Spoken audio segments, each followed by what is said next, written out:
Le Fort Boyard, sous tous les angles. Des dizaines de caméras pour filmer les épreuves avec ces candidats venus de Finlande. Car l'émission s'exporte à l'étranger, l'image du fort est suffisamment puissante pour traverser les frontières. Mais avant de voir les équipes souffrir pour récupérer les clés, il y a une logistique impressionnante.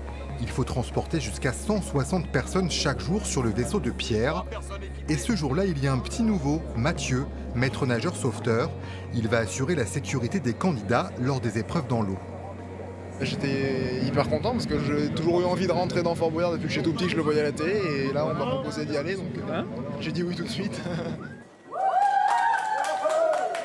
Les techniciens habituels sont moins émerveillés, il faut rapidement se mettre en place car les journées de tournage sont chargées. Chacun connaît sa place, dans l'ombre ou dans la lumière, comme Passepartout, l'un des personnages les plus connus, 29 saisons au compteur. C'est ma résidence secondaire ici. C'est une rencontre tous les ans, c'est une grande famille et Fort Boyard c'est quelque chose, c'est d'énorme quoi. Une candidate au milieu des rats, scrutée sur les écrans de la régie, c'est là où sont reçues les images des différentes caméras.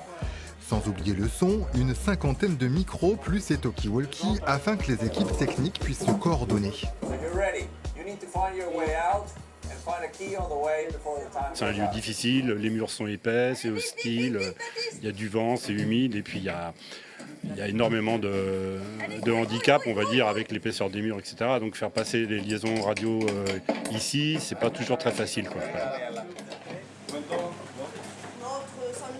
Autre lieu inconnu des téléspectateurs, l'espace restauration. 130 repas à assurer pour ce déjeuner, dans une cuisine équipée certes, mais posée en pleine mer. On a l'inconvénient de cette grosse organisation de ramener la marchandise ici on ne peut pas charger non plus pour 4 jours. Donc on est obligé de faire tous les 2 jours les courses, tout le temps. Voilà. Vous n'avez pas intérêt à oublier un ingrédient sur le continent. C'est ça, c'est toujours en recontrôle, surcontrôle, recontrôle, parce qu'on n'a pas une COP à côté. Non, ça c'est pas possible. Parce qu'à la nage, c'est un peu loin. Mais c'est bientôt la fin de service pour cette saison. Les tournages s'achèvent à la fin du mois avec la Finlande, puis le Maroc et l'Allemagne. Depuis les débuts, l'émission a été vue dans 35 pays. Ça fait quand même près de 30 ans que ça rayonne partout.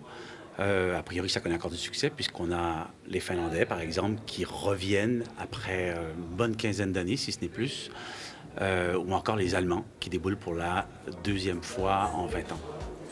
L'équipe de production aura son épreuve à elle cet été avec la diffusion des émissions et donc les mesures d'audience. Puis il faudra préparer la saison prochaine. Toujours plus de spectacles nous promettons car le jeu fêtera ses 30 ans.